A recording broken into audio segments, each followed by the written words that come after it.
Hey everyone, this is Lola Reddy from Abstrakt Music Lab, and today we're going to talk about something that I've introduced in my previous video about mixing, which is how to mix with mainly EQs and volume. I've introduced this idea in this video up here about the 10 initial steps that you should do in a mixing, and today I'm going to go a little bit more in depth of how can you do this in your own projects and how did I do this in one project that I'm working with for a client.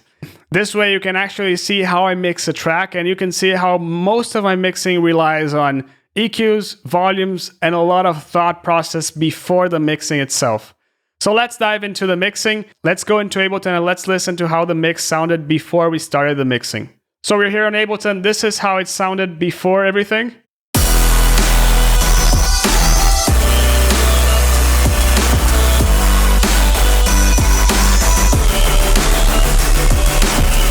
This is how it sounds like right now.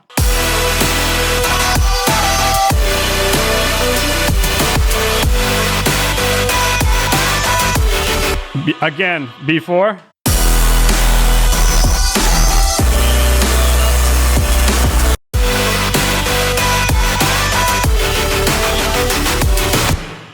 Huge difference, right? Huge difference. And most of this difference was achieved with mainly EQs and volume. But how did I do this?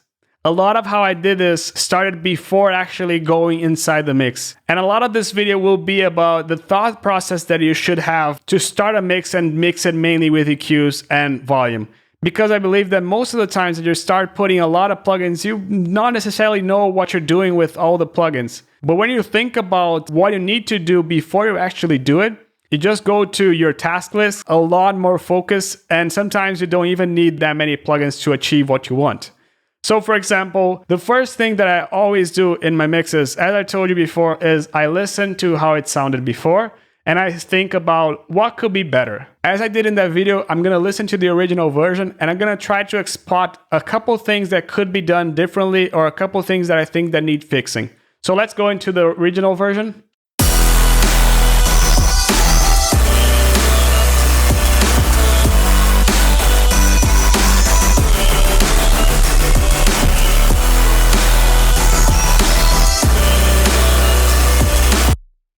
So the first thing that I notice over here is that the sub is too loud, like too loud. The sub is playing over here at minus 5.0 and the kick is playing around minus 18, minus 17. So it's a lot louder. The sub is kind of 12 dB louder than the kick, which is really loud. And I also listen to how the sub has a lot of frequencies, but the bass itself in this region over here doesn't have that many frequencies. Also, I think that the chords are not so present, and maybe there's a little bit too much of white noise actually. So let me write this down. So these are the things that I wrote down when starting this mix. I thought that the sub, there's too much sub, there wasn't that many mid-low frequencies for the bass. The kick was too loud, the chords were not so present, although there was a present square wave, which I think it's important, so I'm gonna keep this there. The vocal is also present in the mix, and there was too much white noise. Now the second step is, okay, I'm gonna listen to a reference track, and I'm gonna see if this applies when listening to a reference track as well. So I'm gonna pick here my EQ matching. I'm gonna compare this already with a reference track. So reference number 1.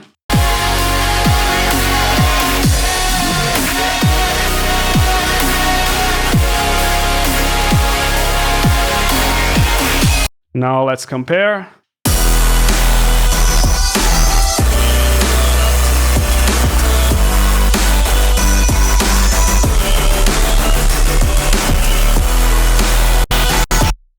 So we can see it over here that we have too much sub, as I was saying.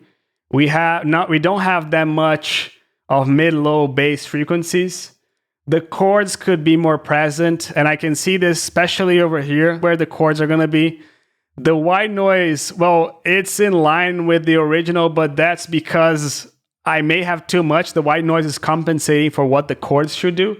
So I probably have to lower the white noise as well. And the vocal has to be as present as in the reference track.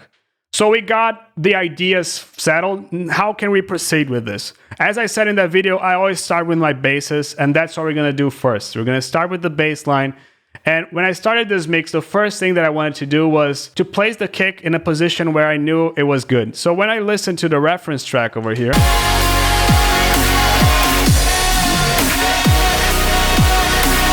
here's the kick.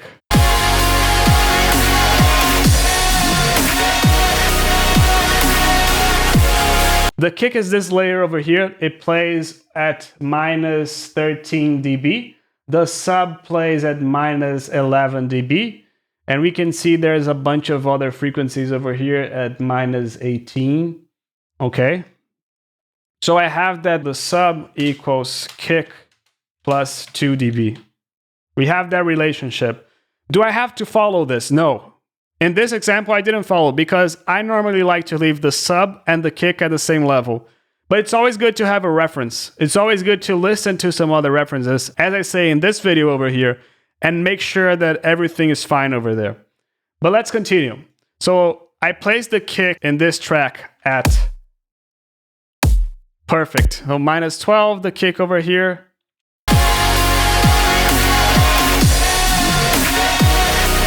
Also around minus 12 as well. So I'm kind of in the same ballpark. If I wanted to keep the same sub frequency relationship, my sub should be at minus 10.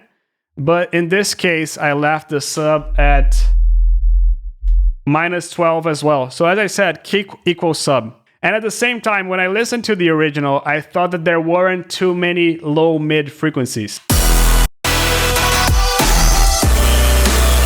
Something over here, which is exactly these basses over here.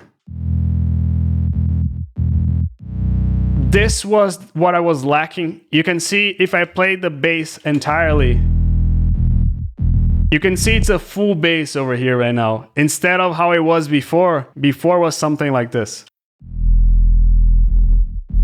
There was too much sub and too little of this mid-low frequency, so that's why I left it this way.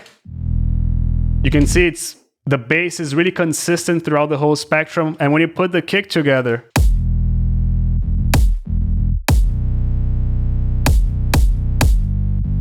it feels full. Listen to how it was and how it is. Just focus on the bass line.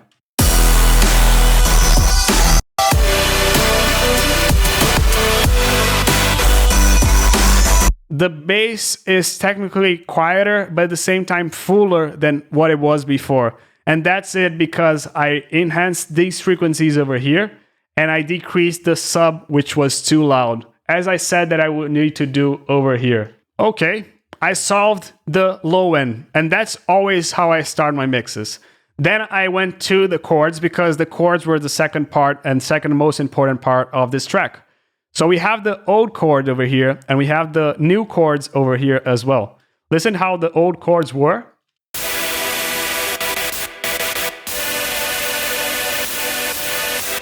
If you come over here, there's too much white noise, the chords are not so present, and there's a square wave in the chords that seems to be important. The square wave is this one over here. So because I wrote this down, I knew that I had to make the chords more present. And a way of doing this was enhancing this sawtooth layer. I had to decrease the white noise. And you can see that. Look how much noise in the low end over here there is.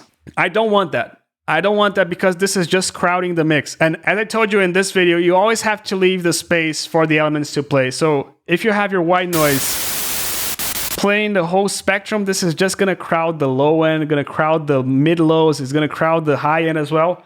So I said, okay, I need to make this in a more specific frequency. So that's why I placed it only over here. And this is how it sounds like. You can see really focus in the high end. I even made this adjustment over here just to make the white noise a little bit wider. And I lowered it in 3 dB as you can see it over here. So I kept the white noise a lot more restricted when it comes to frequencies. And I also made it lower, fixing this. And I also increased the sawtooth layer in 10 dB. So this is how it was before. And I also knew that I needed a little bit more of body. As it tells over here in the EQ matching, I need more of this region around 1,500 to 5,000 hertz. So when you come to the chords, you can see that I have a lot of boosting in this region. I also have a lot of boosting over here, 1,000, 2,000, exactly where the EQ matching is telling me to boost stuff. And if you listen to the chords before and after, so this is before, this is after. This layer over here is a lot more present, not only with the EQs that I'm doing, but also I raised the chords in 1 dB. And this is how it sounds like in context. So these are the old chords.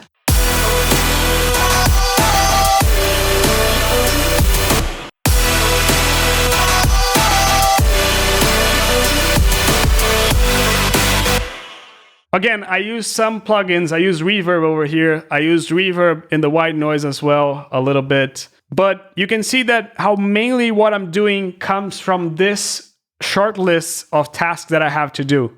A lot of what I have to do comes from stuff that I thought that I needed to do before even starting doing stuff. And this is the main lesson that I want you to take from this session. Putting everything that you need to do in paper, it just really, really helps because it sets a focus to you. And instead of putting this plugin to see if it may work, you just go laser focused to what you have to do. And sometimes what you only have to do is make it a little louder. And that's it. Now let's do another EQ matching with how it was and how it is right now, just so you can compare how it was and how it is.